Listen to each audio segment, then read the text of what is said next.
Igual, los medicamentos o pueden dos cosas, o matar la bacteria, ¿cierto? O no la matan, sino que inhiben el proceso de multiplicación de la bacteria. Entonces, aquellos medicamentos que matan la bacteria, bactericidas, y los que no matan la bacteria, pero sí inhiben la multiplicación, la replicación de la bacteria, bacteriostáticos. Existen cinco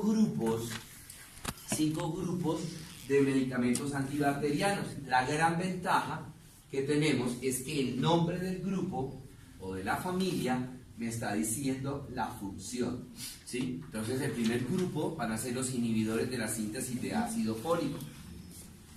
¿Para qué utiliza el ácido fólico la bacteria? Lo utiliza para dos cosas, ¿sí? Uno, para estimular la replicación. Va a estimular la DNA girasa, el ácido fólico estimula la DNA girasa en la bacteria y esta DNA girasa estimula la replicación de la bacteria. Y dos, el ácido fólico también lo requiere la bacteria para,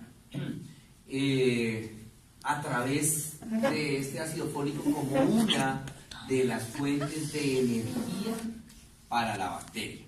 ¿Sí? Entonces, al inhibir la síntesis de ácido fólico, digamos que se están llevando a cabo dos procesos que van a controlar rápidamente a la bacteria. La primera, impedir que no se propague o no se reproduzca la bacteria, y la segunda, irle quitando una de las fuentes de alimentación o de fuentes de energía de la bacteria, y como no tiene mucha energía la bacteria, entonces poco a poco va a ir controlándose la bacteria. Aquí tenemos un grupo que son el grupo de las sulfonamidas. Dentro de este grupo de las sulfonamidas vamos a tener 4 fármacos que van a ser el trimetoprim sulfametoxazol, muy utilizado, bastante, el sulfisoxazol, la sulfadiazina y la pirimetamina. Quizás de estos 4, los 3 primeros son los que más se emplean de este grupo. ¿Sí? Bueno.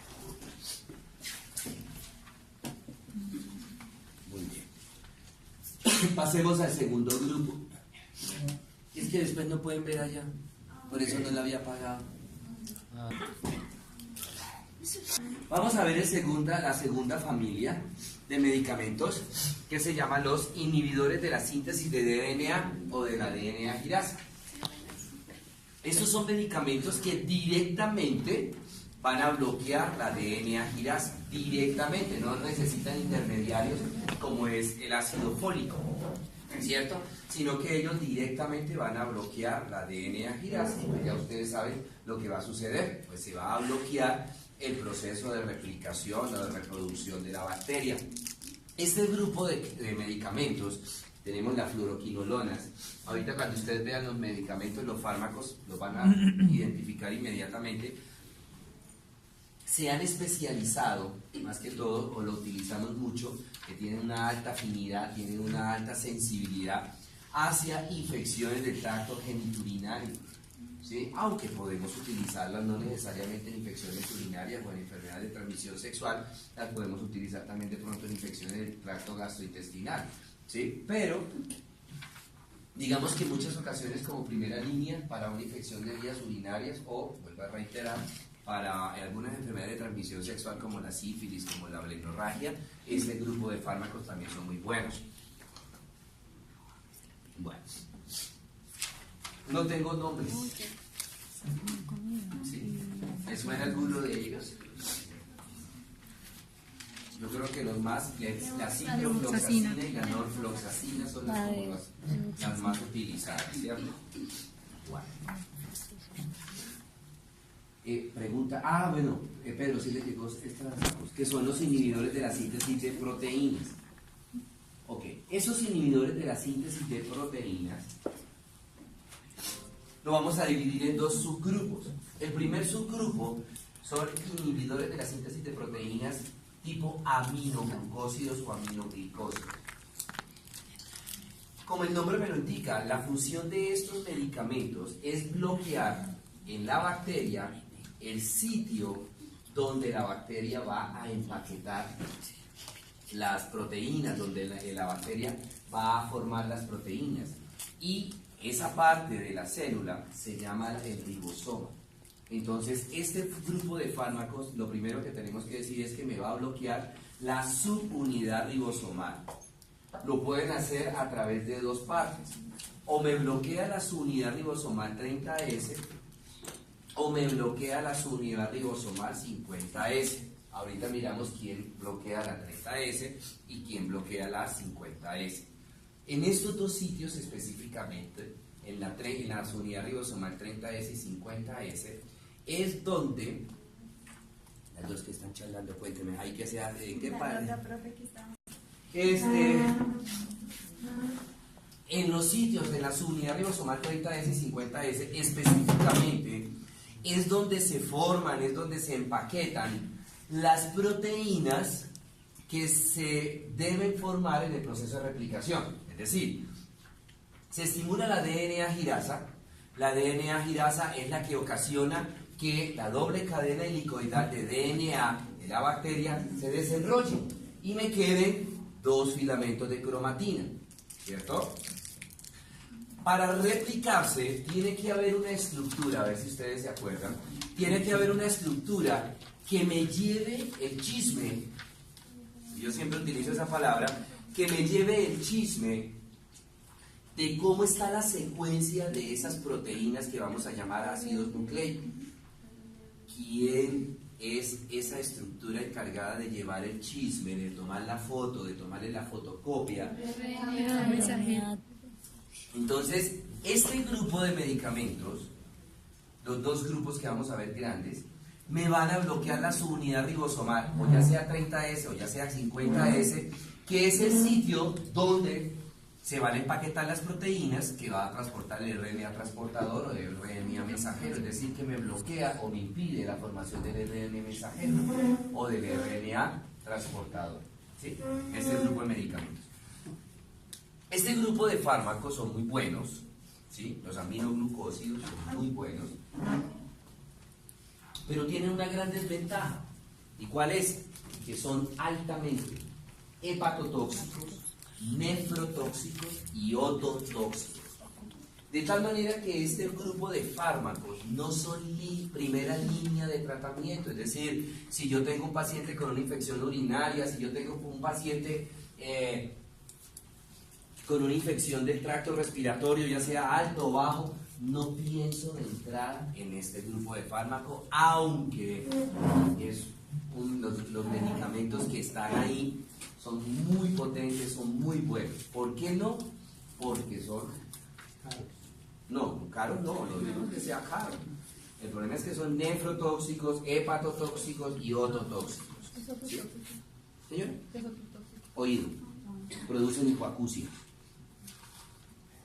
Entonces, acá tenemos streptomicina, manejo de tuberculosis; gentamicina, manejo de infecciones del tracto respiratorio, manejo de infecciones del tracto geniturinario, manejo de infecciones del tracto digestivo; amicacina, netilmicina, canamicina, tobramicina, espectinomicina, neomicina, muy buenos para manejo de infecciones respiratorias, tanto altas como bajas, y patologías nerviosas, meningitis, por ejemplo. Pero vuelvo a repetir, o sea, por decir un ejemplo, si yo tengo un paciente toreado, ¿sí?, y tiene signos de meningitis, si yo quiero ir a la fija de que sí o sí sé que lo voy a curar con estos. El problema es que estamos hablando de una meningitis, por decir un ejemplo, es un tratamiento por lo menos de 15 días. En ese lapso de 15 días le puedo fregar el oído, le puedo fregar el riñón. Hepatotóxica es sobre hepatotóxico, pero un poquito más a largo plazo. Si el tratamiento dura un poco más de tiempo, sí le alcanzo a lesionar el hígado, ¿cierto? Bueno, veamos el segundo grupo de inhibidores de la síntesis de proteínas. Este segundo grupo ya son un grupo aparte, que ya no son aminoglucósidos, o sea, desde el punto de vista químico, no son nada parecidos al primer grupo, pero desde el punto de vista funcional son iguales, por así decirlo. ellos también me van a bloquear la subunidad ribosomal o 30S o 50S, de tal manera que me van a bloquear la formación del RNA transportador o RNA mensajero. Bueno, empecemos a hablar de las diferentes familias o subgrupos que hay acá. Tetraciclina.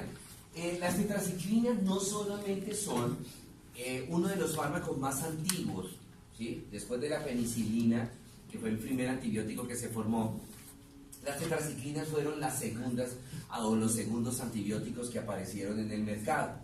Y ellos fueron los primeros, las tetraciclinas fueron los primeros medicamentos que aparecieron en este grupo. ¿Sí? Eso sí, fueron los primeros. Son muy buenos, muy potentes. Muy bien. Ellos lo que hacen es bloquear la subunidad ribosomal 30S. Los aminoglucósidos, se me olvidó, también me bloquean la subunidad ribosomal 30S. Eso me bloquea la subunidad ribosomal 30S, de tal manera que me bloquean la formación del RNA transportador y la formación de las proteínas, de la secuencia de las bases nitrogenadas. La tetraciclina tiene un efecto secundario que ya pues simplemente se los comento, ¿sí? Que anteriormente se veía con mucha frecuencia. En mi época, cuando yo estaba pequeño, se veía con mucha frecuencia. ¿Por qué? La tetraciclina, como era casi uno de los, o sea, en ese entonces era el ventímetro que había de esta familia, ¿sí? Con la clindamicina, nada más. Era el medicamento de elección para el manejo de sarampión, ¿sí? Y que en esa época pues se veía mucho sarampión, ¿cierto? Entonces, obviamente el sarampión es una enfermedad que se presenta más frecuentemente en niños. Y entonces, este medicamento destruye la dentina y hace que los dientes sean negros o cafés, oscuros. Le daba la sensación de que pues, el paciente de pronto era cochino, no se lavara los dientes. No, no era eso. Era que muy seguramente el paciente le habían dado tetraciclina, ¿cierto? Y pues al principio, si eran dientes temporales no les pasaba nada, pero sí se habían perjudicado los dientes permanentes. Entonces salían de esa coloración café o de esa coloración marrón. Entonces ya gracias a Dios eso no se ve. ¿Por qué? Primero porque ya sarampión no se ve casi, ¿sí? Ahora que hubo un brote el año pasado y este año de ese sarampión extranjero que ya sabemos de dónde llegó, ¿sí? Y dos, de que ya tenemos otros medicamentos muy buenos para controlar el sarampión y que no tienen este efecto secundario, ¿sí? Bueno, okay. El cloranfenicol, eso es un medicamento espectacular, buenísimo, súper potente, de un amplio espectro. Eso le pega, mejor dicho, a que se le atraviese. Mire todo el pocotón de bacterias que son sensibles. Toda la familia de bacilos gram negativos, cocos gram positivos, aerobios. Y otra particularidad muy buena de era esto, o es esta, le pega a los anaerobios, al Clostridium perfringens, que son los encargados, o que son la mayoría de las veces están inmersos en las peritonitis y en las gangrenas. ¿Sí? Muy bien. El inconveniente, el efecto secundario, nefrotoxicidad, ototoxicidad, hepatotoxicidad, ¿no? Macrólidos. Seguimos dentro de los seguimos dentro de los inhibidores de la síntesis de proteínas no aminoglucósicos. Los macrólidos. Estos macrólidos también me bloquean la síntesis de proteínas, pero ya no uniéndose a la subunidad ribosomal 30S, sino a la 50S. El resultado, el mismo. Me bloquea el RNA transportador, de tal manera que no hay quien lleve la secuencia o quien lleve la información de cómo es la secuencia de ácidos nucleicos en el DNA de la bacteria madre, ¿sí? Aquí en macrólidos buenísimos, la claritromicina, la eritromicina, la acitromicina, la teritromicina. Estos se han especializado mucho, lo hemos utilizado mucho en infecciones del tracto respiratorio, tanto alto como bajo, otitis, sinusitis, bronquitis, bronconeumonías, ¿cierto? Además, otra particularidad que tienen los macrólidos es que los podemos emplear, este grupo, cualquiera de esos 4 medicamentos, los podemos emplear en aquellos pacientes que son sensibles a la penicilina, es decir, aquellos pacientes que tienen alergia a la penicilina. Entonces, este grupo de fármacos sería una muy buena elección, ¿cierto?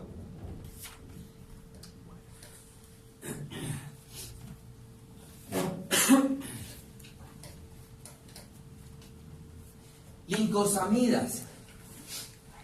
Bueno, con las lincosamidas ha sucedido algo un poco desafortunado, y que es que la gran mayoría de las bacterias hoy día son resistentes a las lincosamidas, al linconcin. ¿Por qué? Porque nosotros hemos hecho un uso indiscriminado de las lincosamidas. ¿En dónde? En el dichoso matrimonio que a veces se aplica a las personas en las gripas. Un matrimonio es un diclofenaco más una lincosamida. Mi pregunta es, ¿qué es lo que la gente no quiere entender? ¿Qué hace un antibiótico como la lincosamida al virus de la gripa? ¿Cómo? ¿Qué le hace?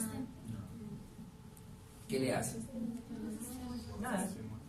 Nada, porque el virus lo único que dicen aquí es generar resistencia. Por eso ya hoy casi todas las bacterias, ¿sí?, son resistentes a la lincosamida, ¿sí?, al linconcin. Linconcin era muy bueno. Le voy a mostrar, por ejemplo, ¿dónde está la bacteria? Imagínense, miren. Ustedes se imaginan poder manejar una peritonitis, poder manejar una gangrena con linconcin. Una berraquera. O sea, ahora, bueno, aquí es de la gangrena, allá de la peritonitis. Estas son bacterias súper rarísimas. Súper rarísimas. Y no solamente lo raras, sino lo agresivas que son. Miren la sensibilidad que tenían al linconcin. Vaya hoy día, maneje usted un Clostridium perfringens con un linconcin, a ver si no termina usted a los 20 días modelando. O si es que el paciente es alto, ¿verdad? Pero, por eso, entonces, ¿cuál es la moraleja de esto, jóvenes? Que la próxima vez que les dé gripa, mejor aplíquese el diclofenaco solo, porque en la gripa, ¿quién es, en ese matrimonio, quién es el que verdaderamente está haciendo efecto? El diclofenaco. El diclofenaco. ¿Sí? Bueno. Muy bien. Por ejemplo, también, yo alcancé recién me gradué, alcancé a utilizar linconcin, una sola pollita para manejar gonorrea. Una sola polla. El tratamiento era monodosis, monoterapia. La vaquera. Hoy día no tenemos ni un medicamento. Tenemos muchos medicamentos, pues podemos manejar sífilis, podemos manejar gonorrea, pero ya no con esa belleza que teníamos anteriormente de que era una sola inyeccióncita y ya, en una sola dosis, una sola inyeccióncita, y el paciente al otro día con ese chichi, una belleza, ¿sí? Ahora 8 días de tratamiento y el paciente aún así todavía queda con algunas secuelas, ¿verdad? Bueno, muy bien. Glicilciclina, vamos a ver, esos son ya de últimas generaciones. Sí, sí. De última generación tenemos la tigeciclina, la bueno, aquí no es licomicina, perdón, se me olvidó quitar eso. Solamente la tigeciclina, nada más, última generación, muy potentes, muy buenos, ¿sí? Solamente se pueden utilizar por vía parenteral, no hay para vía oral, ¿sí? Muy bueno para manejar tracto respiratorio, infecciones del tracto respiratorio. Muy bien, esta glicilciclina también me bloquea la subunidad ribosomal, pero la 30S, la subunidad ribosomal 30S, el efecto ya lo conocemos. ¿Cuál es el resultado final? ¿Cuál es? Tenemos ahora las oxalotinonas, ¿cierto? También de última generación. Ellas lo que hacen, estas son las de todo el grupo de inhibidores de la síntesis de proteínas no aminoglucósidos, estas son las más potentes, ¿sí? Porque ellas no solamente se unen a su unidad ribosomal 30S, sino también la 50S. Fíjese que son los únicos que me bloquean los dos sitios donde se está formando el RNA transportador. Los otros y los que vienen o por el lado de la 30S o por el lado de la 50S. Este es 30S y 50S. Entonces son muy potentes, son muy buenas. Tenemos un solo medicamento que es el Linezolid, también solamente está para vía parenteral. Este es un medicamento restringido. ¿Qué significa este? Que no solamente está autorizado para ciertos especialistas, por ejemplo, internistas, cirujanos, hemos dicho, en todas las especializaciones médicas que requieran cirugía, ahí se pueden, los especialistas la pueden enviar, y de las no quirúrgicas, solamente los infectólogos y solamente los internistas, nada más pueden enviar ese medicamento, ¿sí? Bueno, es bastante costoso. Bueno, tenemos ahora los ketólidos, también de última generación. Tenemos la eritromicina, también se une a la subunidad ribosomal 30S a la 50S, y también tiene otra bondad, y es que no solamente me bloquea la subunidad ribosomal 50S, sino también me bloquea, por el lado de la 30S se logra formar algún RNA, me bloquea específicamente la parte del RNA que es donde está toda la información genética, y es el RNA 235, ¿sí? Entonces este es muy parecido al grupo anterior que se unía a la 30S y a la 50S. Este es solo la 50S, pero además me bloquea el RNA 235, ¿sí? Otros de última generación, las estreptograminas. Estos tienen en el mercado como un año y medio nada más, creo que como un año, ¿sí? Tenemos dos medicamentos que son la quinopristina y la dalfopristina. Están en el POSH, restringido. El gran inconveniente, ahí sí, como dijeron hace un ratito por acá, costos. Una sola ampolla puede costar 150,000 pesos. Y pues obviamente pues, uno no lo va a utilizar pues, para manejar una infección urinaria, ¿cierto? Pues uno se utiliza para manejar enfermedades infecciosas graves, severas, de pronto pacientes resistentes, de pronto pacientes toreados con otros medicamentos. Pero infortunadamente son bacteremias, por ejemplo cuando hay pacientes con sepsis. Ustedes han escuchado de pronto, sepsis, este es uno de los medicamentos que se usan de entrada. El gran inconveniente, bueno, un paciente con sepsis no lo voy a manejar un solo día, sino que me toca hasta que yo salga de la sepsis. ¿Cuánto tiempo se puede durar ese paciente en sepsis o saliendo de la sepsis? 8, 15 días o hasta más. Y no solamente voy a utilizar una dosis, entonces ahí es donde el tratamiento sale un poco costoso, ¿no? Bueno, muy bien. ¿Preguntas hasta ahora, muchachos?